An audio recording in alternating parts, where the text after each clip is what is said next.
Bismillahirrahmanirrahim. Assalamualaikum warahmatullahi wabarakatuh.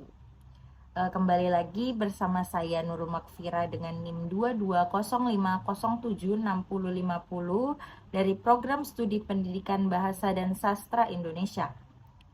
Dari pembahasan sebelum-sebelumnya kita sudah menjelaskan terkait hakikat folklore, folklore lisan, folklore sebagian lisan, dan juga folklore bukan lisan.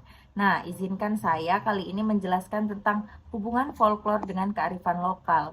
Apa sih kearifan lokal itu? Nah, kearifan lokal dapat diartikan sebagai prinsip-prinsip yang mengagumkan yang terdapat dalam aset budaya daerah, seperti peribahasa, moto, dan adat istiadat.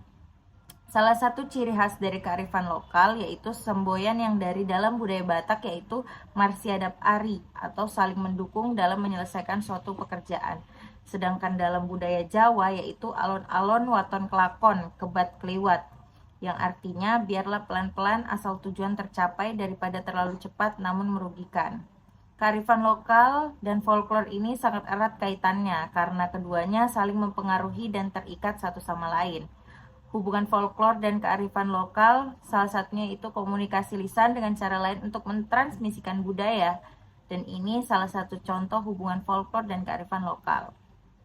Kearifan lokal dan folklore seringkali saling terkait karena cerita-cerita dan tradisi lisan dalam folklore seringkali saling terkait karena cerita dan tradisi lisan di dalamnya biasanya mencerminkan nilai-nilai dan pengetahuan lokal yang lazim di suatu masyarakat. Nah, banyak contoh kekayaan budaya dan pengetahuan lokal Nusantara yang berkaitan dengan pemanfaatan alam untuk mengetahui makna dan tujuannya bagi kepentingan masa kini dan juga masa depan. Nah, beberapa daerah memiliki kearifan lokal yang meliputi yang pertama adalah Tearo Neweak Lako, yaitu alam adalah saya, adalah kepercayaan yang dipegang oleh masyarakat Papua. Oleh karena itu, penggunaan sumber daya alam di Papua harus dilakukan secara bijaksana karena tanah di sini dianggap sebagai komponen kehidupan manusia. Kemudian yang kedua adalah masyarakat Serawai Bengkulu percaya pada Celako Kumali.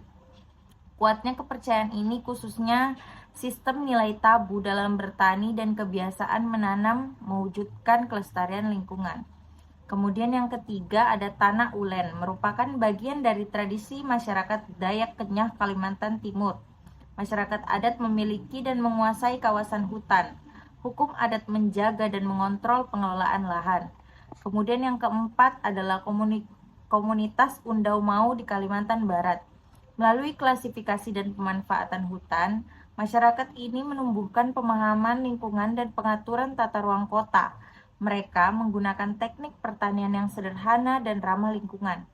Mereka mengakui pantangan dan mereka bercocok tanam secara bergiliran dengan massa. Kemudian yang kelima ada pemukiman Kasetupan Pancer Pengawinan dari Jawa Barat, Kampung Dukuh. Mereka sadar akan adat istiadat, kepercayaan, dan pantangan. Oleh karena itu, mereka menggunakan hutan dengan hati-hati. Eksploitasi di sana dilarang kecuali diizinkan oleh tetua adat. Kemudian ada yang keenam, masyarakat Bali dan Lombok mempunyai kearifan lingkungan awik-awik.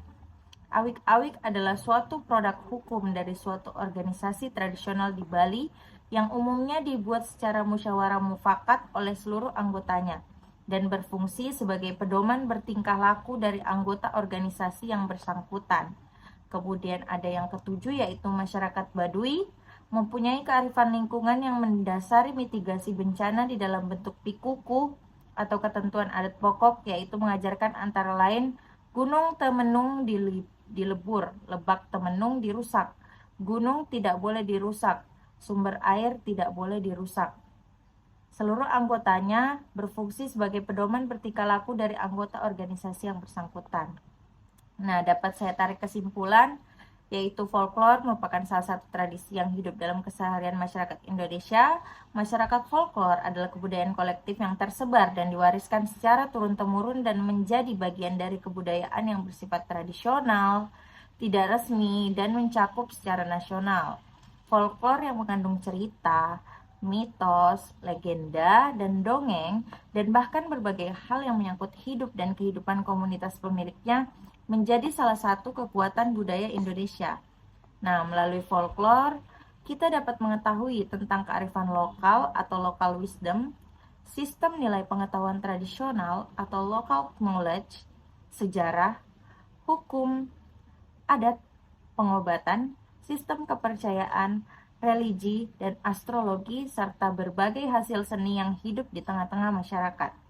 Nah, mungkin itu saja yang kali ini bisa saya paparkan. Kurang dan lebihnya mohon dimaafkan. Wassalamualaikum warahmatullahi wabarakatuh.